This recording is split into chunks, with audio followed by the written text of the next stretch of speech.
그러면은 아직도 삼성전자나 SK 네. 하이닉스 주식을 사기에 늦지 않았다. 이렇게 보시는 건가요? 그게 아주 이제 재밌는 부분이죠. 1분기에 삼성전자의 영업이익이 57조 정도가 났어요. 이대로 내년까지 간다면 400조가 넘을 거야, 500조 가까이 될 거야라고 하는 계산이 나와 있습니다.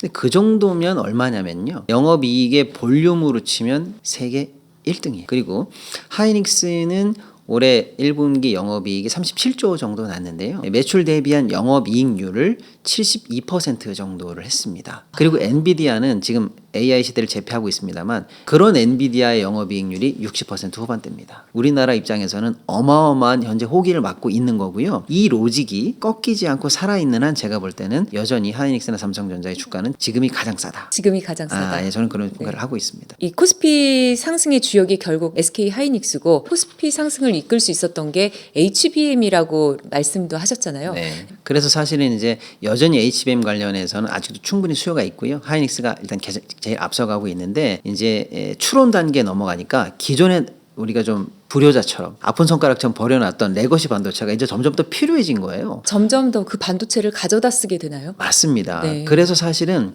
HBM만이 고부가가치 칩이었다라고 생각하면서 기존에 있던 레거시 반도체들은 감산을 했어요. 공정을 늘리지 않았거든요. 네. 그런데 이제 추론 단계에 넘어오고 보니까 기존에 있던 디램이라든지 이런 것도 너무 많이 필요하네라는 걸 알게 된 거예요. 그러니까 이제 삼성은 또 기존 레거시 반도체 관련해서는 세계 1등의 생산력을 갖고 있는데 이제 AI 시대에 다시 이제 주도권을 잡게 되고 거기다가 이제 다시 삼성 입장에서는 HBM도 우리는 할 거야라고 하고 있으니까 레거시 반도체와 첨단 반도체를 같이 하게 된다라는 거고 하이닉스는 HBM 관련해서는 이제 세계 최고였는데 디램이 그렇게 많이들 필요해? 나도 있어라고 하니까 양사가 이제 기존의 레거시 HBM 관련한 고대형 메모리를 다 하면서 칩 관련해서는 뭐 우리가 헤게모니를 잡고 있다 이렇게 좀 말씀을 드릴 수가 있겠네요. 그런데 이제 한켠에서는 HBM 호황에 대해서 좀 회의론 이런 것도 여전히 나오고 있습니다. 네.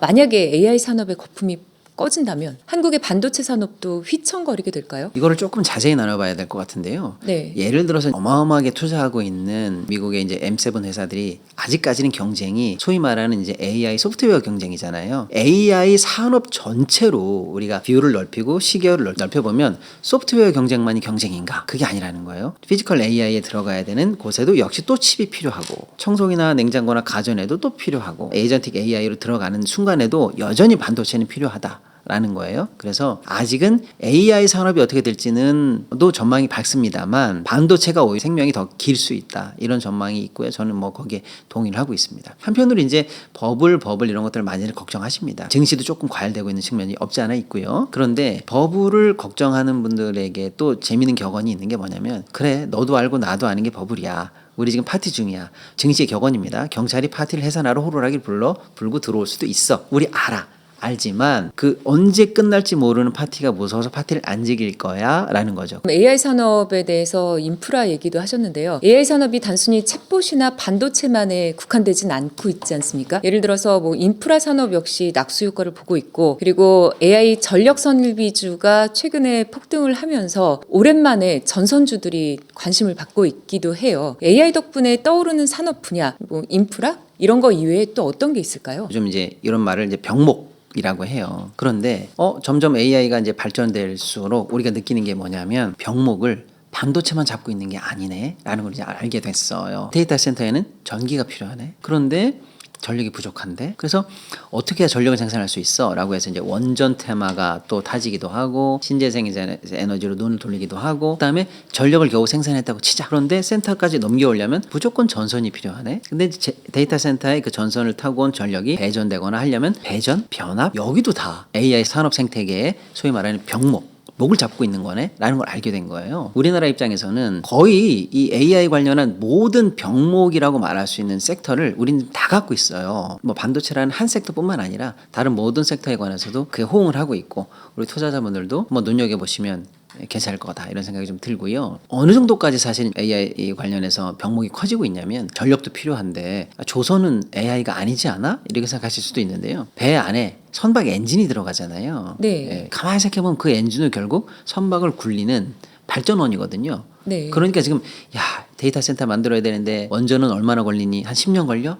신재생은 하긴 해야 되는데 뭐 거리가 멀어. 그럼 어떻게 해야 돼? 야, 안 되겠다. 심지어는 배를 만드는 엔진을 가지고 작게나마 발전을 돌리자라고 해서 공장을 돌리는 원동력으로 쓰는 거예요. 그래서 우리나라 조선조가 갑자기 활용될 수 있다는 이유로 수주를 받기 시작했어요. 원전 관련해서도 사실은 우리가 이제 러시아, 중국 같이 서방 세계들이 별로 안 좋아하는 나라도 원전 강국입니다만은 자유 서방 세계 쪽 입장에서는 우리가 또 사실은 원전을 바로 만들 수 있는 거의 유일한 나라거든요. 그런 측면에서 이것도 각광받을 수 있는 AI 섹터에 하나에 들어가는 거고요.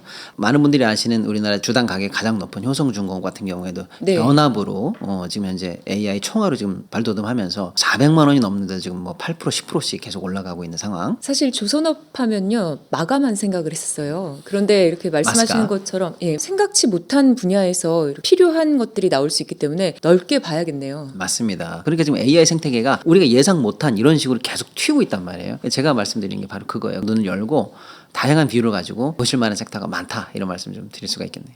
우리나라의 삼성전자와 하이닉스가 1,000조를 돌파를 했다 이런 얘기들이 나오고 있는데 1,000조 원이면요 우리나라 경제에 어떤 영향을 미칠까요? 어마어마한 거죠. 사실은 이제 삼성전자가 시총 관련해서 우리가 다 알고 있는 월마트니 뭐 이런 회사를 규모로 이미 압도해서 이대로 가다가는 뭐 글로벌 탑10 안에 들어가는 시총을 가진 회사가 되는 거고요. 이에 뒤질세라 이제 하이닉스도 사실은 이제 1,000조 시대를 넘어갔거든요. 볼륨으로 치면 글로벌리한 회사다. 두 회사가 벌어들이는 영업이익의 합산이 제가 볼 때는 올해 한 500조 가까이 될 가능성도 있고요. 500조요. 두 회사 합산이고요. 네. 내년에는 뭐 500조 이상 갈 수 있다. 그런 정도면 어느 정도냐면요. 사실 두 회사의 영업이익만으로 어쩌면 우리나라 예산 규모에 해당하는 정도의 영업이익을 남기는 거고요. 그래서 한편으로는 시총에서의 두 회사의 쏠림이 너무 과도한 거 아닌가라고 해서 다소 이건 좀 위험할 수도 있다라는 전망이 일단 그런 분석이 있기는 있습니다만 저는 좀 시선을 달리하는 게 우리 시장이 이제 신흥 시장에서 명실상부한 이제 선진 시장으로 넘어가는 과정에서 두 기업으로의 쏠림 같은 정도는 사실은 이제 나타날 수밖에 없는 과도기적 흐름이다. 누가 뭐라고 해도 흔들리지 않는 실적을 바탕으로 올라가고 있기 때문에 다소 과도한 쏠림이 있습니다만 이것은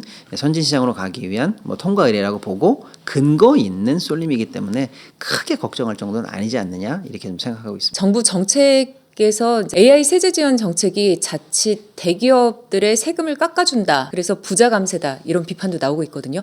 여기에 대해서는 어떻게 보십니까? 일단은 반도체 관련한 섹터에 사업을 한다라는 이유만으로 원천적으로 세액을 깎아주거든요. 그런 측면에서 다른 섹터보다 좀 혜택이 과하다라는 측면도 있고 과연 그렇게 돌아간 총액 혜택을 기업이 투자에 쓰느냐, 요게 조금 이제 연결고리가 약한 방식 아니냐라는 비판인 거죠. 지금 이제 AI나 반도체라든지 이런 최첨단 산업에 관해서는 국가 단위 경쟁이 사실은 냉정한 현실이에요. 중국 같은 경우에는 지금 어마어마하게 손실을 보고 있는데도 불구하고 반도체, AI, 일부 로봇 이런 어떤 최첨단 산업에 관해서는 거의 뭐 정부가 책임질 테니까 그 어떤 모험 투자라도 다 해라 이런 정도로 지금 밀어주고 있는 상황이거든요. 미국도 중국을 견제한다는 명분으로 지금 전 세계에 있는 글로벌 공급망을 다 미국으로 유치하려고 하고 있는 거 우리가 다 알고 있는 사실이고요. 우리 입장에서는 총액 관련해서 정부 지원이라든지 이런 게 지금 줄이거나 그런 상황은 아니다. 오히려 우리가 우리 산업을 더 보호하고 우리 안에서 투자가 될 수 있도록 투자 자체는 늘리면 늘렸지 줄일 상황은 아니다 이렇게 좀 보고 있습니다. 이렇게 정부 차원에서 반도체 산업을 지원을 하다 보니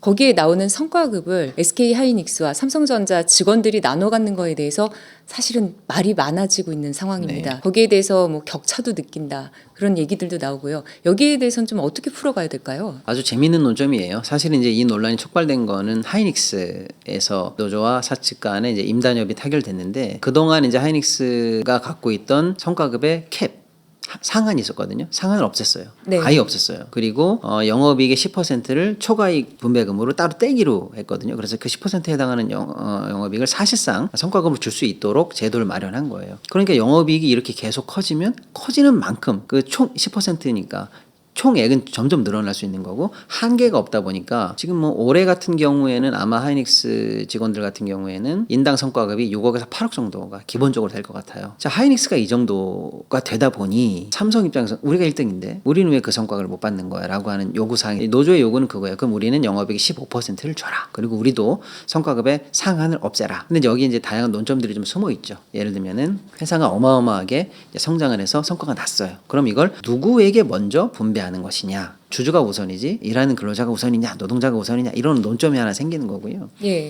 또 하나는 글로벌 초격차를 벌리기 위해서 계속 R&D 이 연구 개발을 많이 해야 되는데 삼성이 현재 연간 단위로 쓰고 있는 연구 개발 총 예산을 다 합쳐도 30조 조금 넘거든요. 그런데 이 초격차를 유지해야 되는 이 경쟁력을 유지해야 되는 필수 불가결한 비용이 30몇 조인데 소모성 비용으로 40몇 조를 쓰는 게 삼성의 장기 경쟁력이 도움이 되겠느냐라는 논점도 또 하나 나오는 거고. 근데 이 파업을 놓고 이제 하루라도 파업을 하게 되면 치명적인 공정에 손실이 오거든요. 삼성 입장에서는 영업 손실 관련해서 직격탄을 맞는 거다 이렇게 보는 시선도 있습니다. 그래서 일단 파업은 막아야 되겠죠. 이참에 사실은 회사 경쟁력을 위해서 어떤 게 최선인가를 놓고 우리 사회가 한번 고민해 봐야 되는 논점이 나왔다. 이것도 선진국으로 가는 문턱 중에 하나라고 볼 수 있겠네요. 네, 맞습니다. 자, 이제 정리를 해볼 시간인데요. 말씀을 듣다 보니까요. AI 열풍이 사실 이제 거품보다는 진짜에 가깝다. 이렇게 말씀을 하시는 걸로 저는 이해를 했습니다. 앞서서 40도 정도라고 하셨잖아요. 그러면 앞으로 어느 속도로 몇 도까지 갈까? 이거에 대해서는 어떻게 예측하십니까?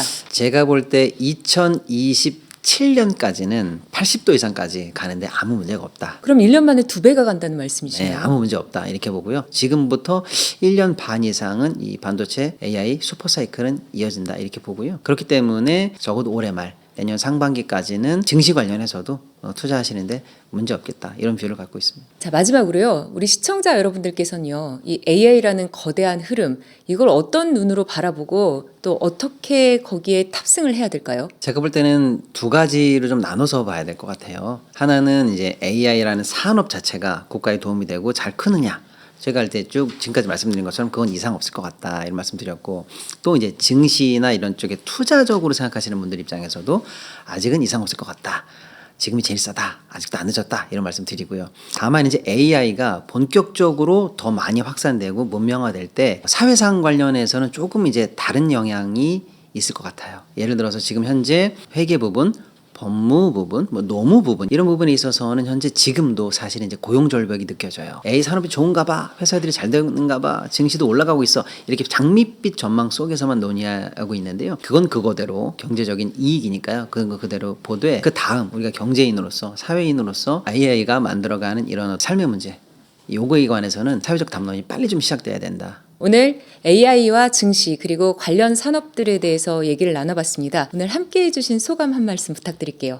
조금 진지한 방송이네요. 네, 그런가요? 원래 이렇게 진지한 사람이 아니거든요. 네, 아 그러셨어요? 다음엔 좀 더 네. 쉽게 더 이해가 잘 되게 준비를 많이 해서 오도록 하겠습니다.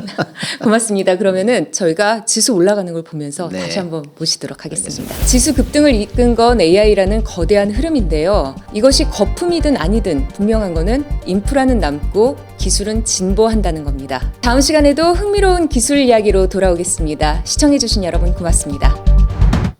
분명히 다 검토했잖아. 근데 왜 한 명이 안 맞아? 아, 이거 못 맞추면 마감 안 올라가는데.